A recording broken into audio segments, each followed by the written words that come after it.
L'Église du XXe siècle souffre d'une maladie qui la ronge de l'intérieur.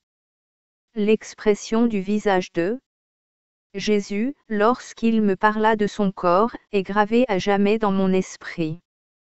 Mes amis, le Seigneur est attristé par l'attitude de son peuple.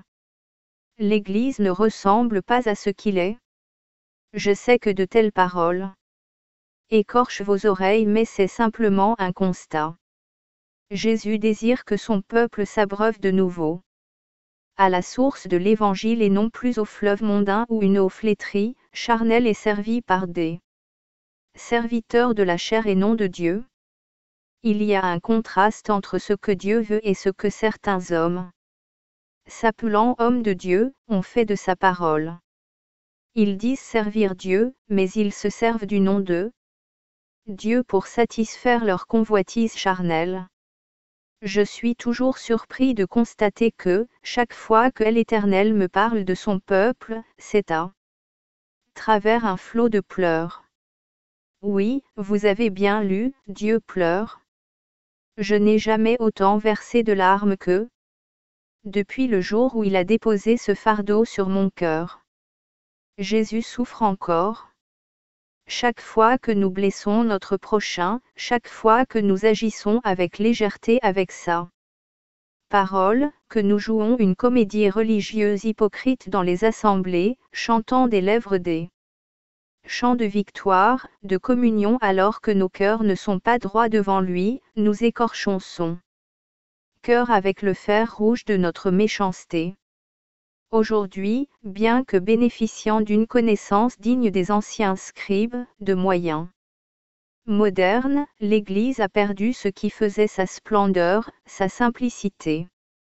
Il est vrai que nous sommes à une époque où l'Évangile est prêché sur tout le globe par le biais de satellites, nous pouvons bénéficier de nombreux ouvrages et publications bibliques dans des langues variés, certains édifices chrétiens peuvent recevoir des milliers d'hommes et de femmes, des serviteurs de Dieu sillonnent le monde pour prêcher la bonne nouvelle. Mais le mal est rentré dans la maison, et les enfants du Père ont tendance à s'endormir et à fermer les yeux. Non pas qu'ils n'aient pas été assez actifs, mais parce que leur cœur s'est attaché à un autre Dieu.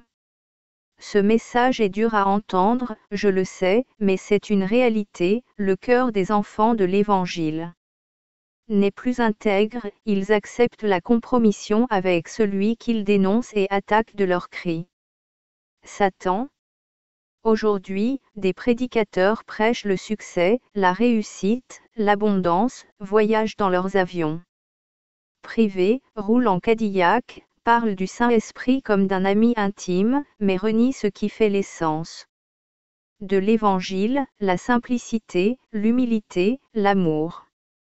Non pas l'amour intéressé et hypocrite du monde, qui se manifeste par de larges sourires, des embrassades, des félicitations, mais celui qui se donne, qui passe des nuits blanches avec les hommes dans le besoin, qui encourage le plus faible, qui donne de sa vie privée sans espérer recevoir, qui regarde l'autre sans le juger ni le condamner, qui ne recherche aucune gloire ou richesse personnelle, qui est à l'image du Maître. Ces choses sont une honte au sein de la maison de Dieu. Le mal spirituel, aux multiples facettes, qui ronge le corps ne doit pas être caché, mais doit être mis à la lumière du Saint-Esprit. C'est pour cela que je dénonce l'attitude des pasteurs qui considèrent l'Église comme une entreprise à gérer, les chrétiens comme des brebis sans cervelle devant être dirigés à la lumière de leur savoir et de leur sagesse. Je dénonce les pasteurs infidèles, se plaisant à parler d'eux-mêmes plus que du Seigneur, se considérant comme des juges et se servant de la verge de la méchanceté au milieu du peuple de Dieu.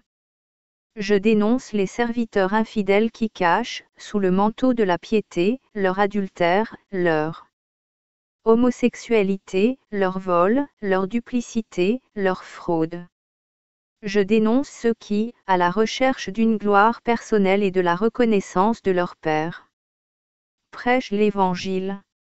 Je dénonce les hommes de la nouvelle vague, habillés en costumes de confection, ressemblant plus à des playboys qu'à des serviteurs de Dieu, qui prêchent un évangile de réussite, d'argent, d'élite, qui ne parlent plus de jeûne et de difficultés, disant que la souffrance n'est pas permise par Dieu.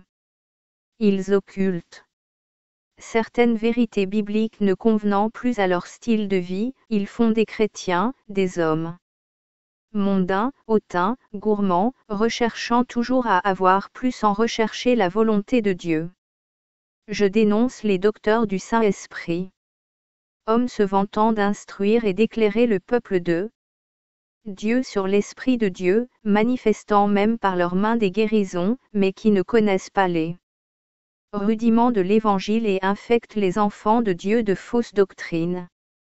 Je dénonce les hommes qui recherchent les titres, les ministères pour un gain déshonnête.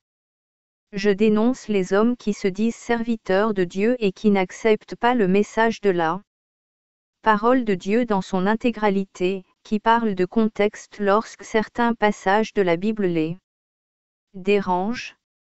Je dénonce les écoles et instituts bibliques qui remplissent la cervelle des hommes sans leur enseigner à aller vers le malheureux, à jeûner, à revêtir les sentiments qui sont en Christ.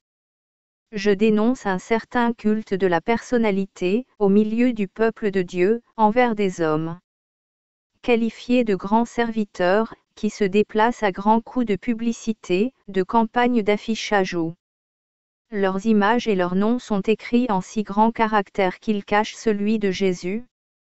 Ce culte est tel que sans même le constater, des pasteurs désirent ressembler à ces hommes, accomplir des œuvres similaires au lieu de garder les yeux sur Jésus-Christ.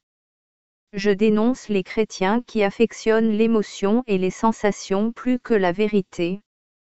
Je dénonce cet esprit de condamnation des chrétiens vis-à-vis des enfants du monde. Esprit les poussant à condamner sans partager, à blesser au lieu de guérir, à refuser de tendre la main aux malheureux, à se cacher derrière les œuvres de charité au lieu d'avancer vers les lépreux spirituels de notre temps. Je dénonce les hommes préférant la chaleur de leur salle de culte au froid de la réalité de la rue. Je dénonce les messages passe-partout du culte dominical, donnés par des serviteurs préférant préserver l'apparence de l'ordre et la bonne santé du compte bancaire de l'Assemblée. Je dénonce l'hypocrisie des hommes disant être prêts à tout donner pour Dieu, mais qui bouchent leur oreille à celui qu'ils disent servir. Je dénonce l'attitude hautaine de ceux qui disent connaître la pensée profonde de Dieu, et qui manifestent, dans leur corps, le fiel de Satan. Je dénonce l'attitude des responsables spirituels qui, étant eux-mêmes immobiles et morts, empêchent aux brebis, ayant une flamme pure en elles, de la manifester pour l'édification de l'Église. Je dénonce les activités mondaines des églises, ayant pour objet de divertir les chrétiens tandis que Satan déchire les enfants du monde. Je dénonce les clubs de jeunesse de certaines églises qui ne sont que prétexte au flirt et à la fornication. Je dénonce les réunions de prière fades, dirigées selon la chair, où les cœurs sont dénués de fardeau pour le monde. Je dénonce certains groupes de maisons qui ne sont que prétexte pour critiquer et médire les frères et sœurs. Je dénonce les faux ministères, les fausses révélations de ceux qui créent des assemblées, qui construisent des salles de culte après avoir manifesté la division et la secte dans l'assemblée où le Seigneur les avait placés. Je dénonce ceux qui dirigent, qui ont une activité d'encadrement parmi le peuple de Dieu sans avoir reçu l'appel du Seigneur. Je dénonce les prophètes qui se taisent ou qui prophétisent des choses qui flattent le cœur de chair. Je dénonce certaines églises de maison qui ne sont que des rassemblements de rebelles à la saine doctrine, séduits à la doctrine de Jézabel. Je dénonce le cœur de celui qui dit servir Dieu et qui ferme sa porte à son frère dans le besoin. Je dénonce l'institution qui se qualifie d'église qui a perdu la simplicité, la spontanéité de l'enfant. Je dénonce la faiblesse et la crainte de dire les choses telles qu'elles le sont, blanc à celui qui l'est et noir à celui qui l'est. Je dénonce la faiblesse et la peur de celui qui a connaissance de ces choses et qui se tait, car il est aussi coupable que ceux qui les commettent. Église, je dénonce ta tiédeur et ta suffisance, toi qui ne connais qu'en partie et qui es sauvé par pure grâce. Je t'en supplie, arrête ton avancée sur ce sentier de chair, considère ce que tu es devenu et reviens à ton Dieu. Le Seigneur commencera son jugement par sa maison. De grands scandales éclateront parmi le peuple de Dieu, des maux multiples se manifesteront au milieu du peuple chrétien. Tous les ouvriers d'iniquité seront touchés, en leur temps, cela ira du pasteur au simple croyant, pour parler selon le langage des religieux. Le monde doit voir en nous, la face éclatante de Dieu et non une multitude d'hommes se targuant d'avoir la vérité, et manifestant des œuvres dénoncées par la parole de Dieu, elle-même. Le Seigneur l'a souligné, il faut que son peuple croie à l'Écriture, sans chercher à la manipuler, à la déformer au gré de leur pensée ou de quelconque révélation. Apprenez à connaître votre Dieu, il n'a pas changé. Le Dieu de Moïse est celui de Paul, et le nôtre. Aujourd'hui, craignez-le. Apprenez à connaître vos frères et sœurs, arrêtez de parler d'eux mais parlez-leur. Comprenez ces choses, Satan sera ébranlé quand les croyants changeront leur comportement. L'activité des démons sera stoppée dans les assemblées lorsque, premièrement, les chrétiens seront obsédés par la sanctification au point où ils auront une réelle horreur pour le péché et une crainte véritable de Dieu, lisez Job 28, 28, et deuxièmement, lorsqu'ils auront une attitude saine entre eux. Aujourd'hui, trop de querelles, de divergences, de jalousie, d'hypocrisie règnent encore parmi les enfants des assemblées. Par ces choses, un libre accès est donné aux démons dans la maison de Dieu. La parole de Dieu est claire, si vous avez quelque chose contre votre prochain, allez le voir, et réglez le litige entre vous et lui. Des légions sont déléguées spécialement pour diviser, éveiller de la rancune, de l'incompréhension. Dans l'Église, Jésus m'a parlé d'une des armes utilisées par Satan parmi le peuple de Dieu, elle fait énormément de dégâts et arrive même à enfermer les croyants dans des cellules d'isolement, on pourrait la nommer fausse interprétation. Le diable contamine simplement les pensées des croyants, bien entendu. Pendant ce temps, ils ne peuvent être combatifs contre lui, en leur donnant d'interpréter l'attitude de leurs frères et sœurs, et de faire des conclusions hâtives qui nourriront les ragots des assemblées. Chrétiens, je vous exhorte à vous parler les uns aux autres et à arrêter de parler les uns des autres. Si vous avez des problèmes avec quelqu'un, allez vers lui. Si l'attitude d'un frère vous trouble, allez vers lui. Et expliquez-vous.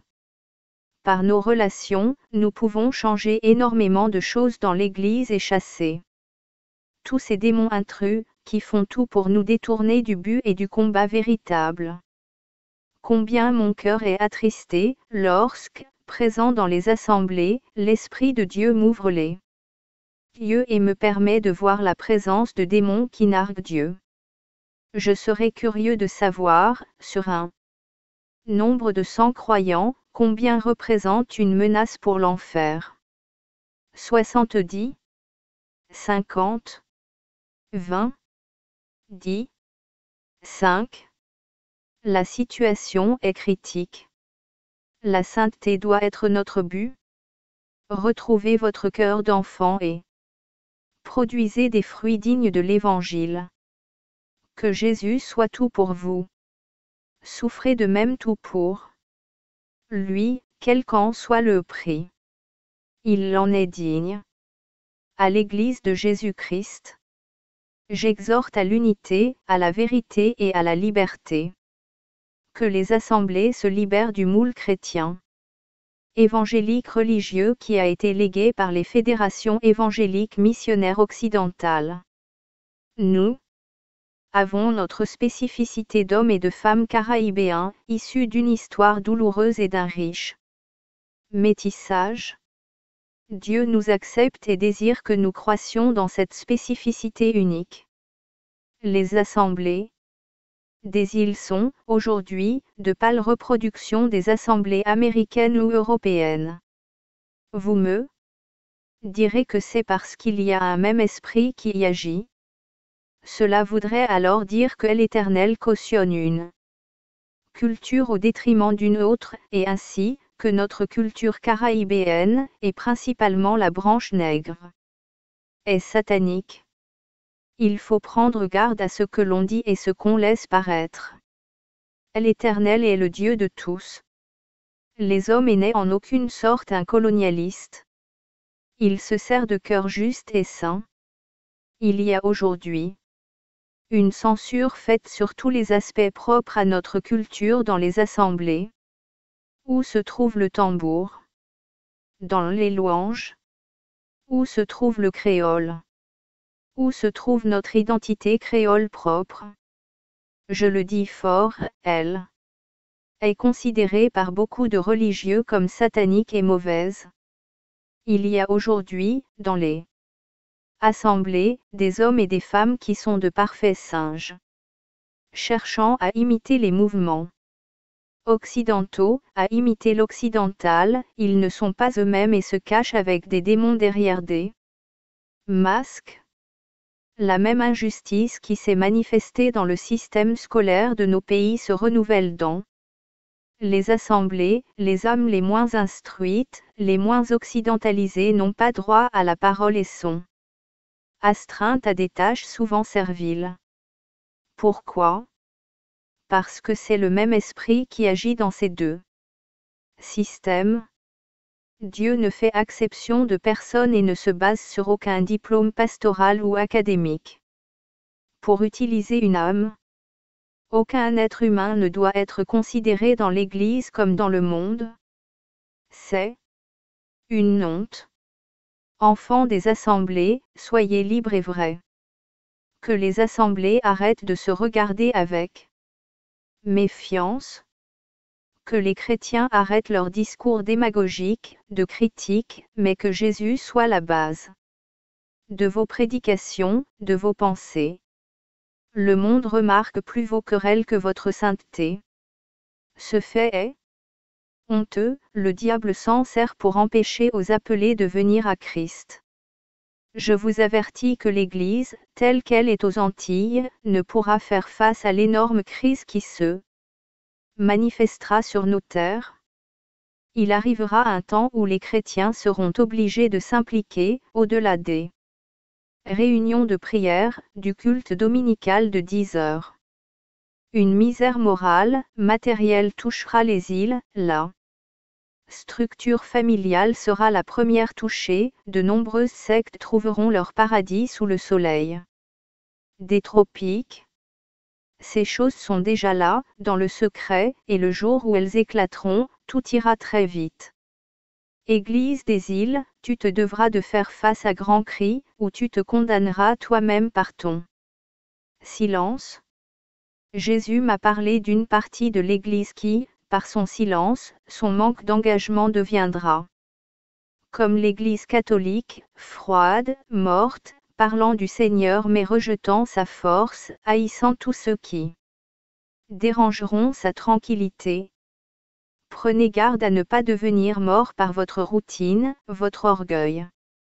Acceptez de vous remettre en question, de reconnaître où vous êtes tombé.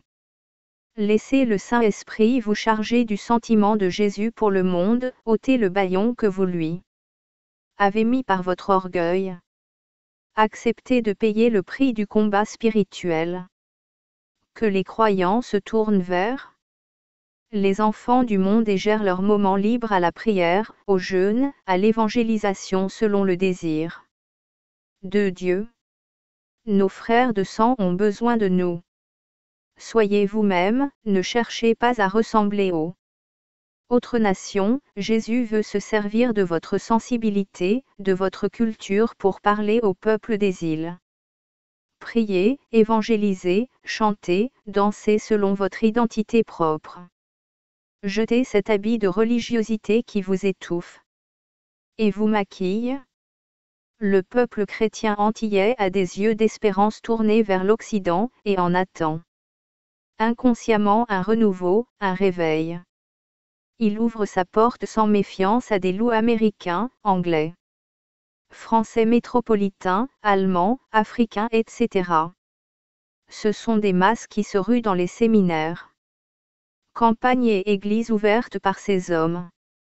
Je suis conscient du danger que représente un tel langage, et sais que beaucoup de mes adversaires n'hésiteront pas à me traiter de raciste. Mais c'est une réalité qui doit être mise à la lumière. Je ne veux pas généraliser et n'ai aucun préjugé sur qui que ce soit.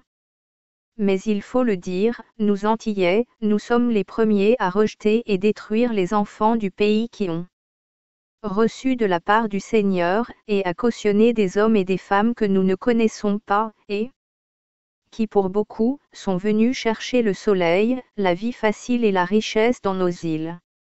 N'oubliez pas que la réputation de notre hospitalité, et celle d'une certaine naïveté des Antillais ont dépassé nos frontières et sont arrivés en Occident. C'est la vérité. Brisons ce joug et respectons-nous sans esprit de jalousie. Faisons-le pendant qu'il en est temps. Je rappelle que des événements terribles se manifesteront dans la Caraïbe. Les habitants seront ébranlés, car les fléaux ne seront pas simplement naturels, mais ils auront une dimension spirituelle. Je rappelle ces choses en témoin, de véritables garnisons de démons ont pris la Martinique d'assaut. Ils toucheront l'économie, les vies de la jeunesse, mais une grande part de leur activité est tournée vers les églises. Elles veulent glacer les assemblées et les ministres de Dieu. Satan veut étouffer l'œuvre de la pierre ardente. Église des îles, tu es tombé par ton orgueil et ta suffisance. Tu dis connaître Dieu, mais tu agis avec violence contre son esprit. Tu dis servir un Dieu de miracles, mais tu qualifies tout ce qui te dérange d'œuvre diabolique. Je suis sidéré lorsque j'entends des chrétiens me dire que Dieu ne peut agir aujourd'hui comme au temps de Paul, lorsque des pasteurs qualifient les prophéties que vous avez pu lire dans cet ouvrage, de paroles diaboliques sans les avoir lues, simplement parce que le Seigneur a parlé pendant plusieurs heures. Ou lorsque des chrétiens affirment que Dieu ne peut exhorter son peuple avec dureté parce qu'il est amour. Pasteurs et anciens, ne cherchez plus à maquiller Dieu, attendez-vous à tout dans les années à venir. Le Seigneur ébranlera vos assemblées par son esprit, et se servira des âmes les plus insignifiantes à vos yeux, pour vous exhorter et vous reprendre.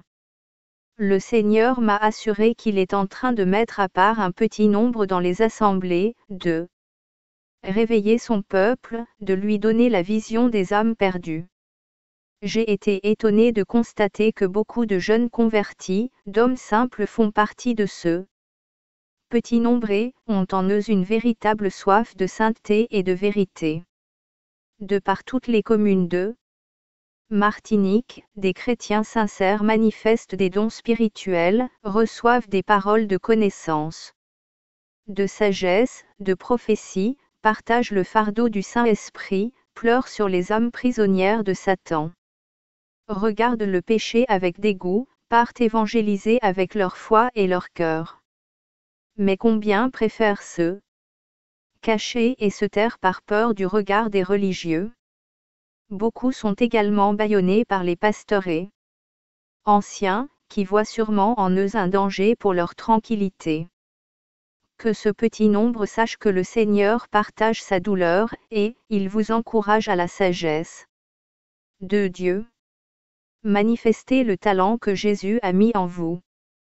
Que les dons du Saint-Esprit soient manifestés au milieu de l'assemblée des croyants afin que tous en jugent. Agissez en toutes choses selon les directives de Dieu. Ne faites rien à la légère. Selon votre cœur. Ne craignez pas de faire ce que le Seigneur vous a ordonné, mais que tous ceux fassent dans l'ordre, le respect envers toute créature de Dieu. Attendez-vous au Seigneur, recherchez sa présence dans le calme et la patience. Étudiez la Bible et appliquez ses préceptes. Ayez une vie consacrée, de jeûne et de prière. Intercédez avec persévérance pour votre pays. Que votre Dieu soit toute votre richesse sur cette terre. Recherchez l'amour et la grâce en toutes choses. Que le Seigneur Jésus donne à son Église de le retrouver et d'être la lampe qui éclairera les ténèbres qui s'abattent sur la Caraïbe. Amen. Revêtez-vous donc, comme des élus de Dieu, saints et bien-aimés, d'entrailles de miséricorde, de bonté, d'humilité, de douceur, de longanimité, vous supportant l'un l'autre et vous pardonnant les uns aux autres, si l'un a un sujet de plainte contre un autre, comme aussi le Christ vous a pardonné, vous aussi. Faites de même. Et par-dessus toute chose, revêtez-vous de l'amour qui est le lien de la perfection. Et que la paix du Christ, à laquelle aussi vous avez été appelés en un seul corps, préside dans vos cœurs, et soyez reconnaissants. Colossiens 3h12-15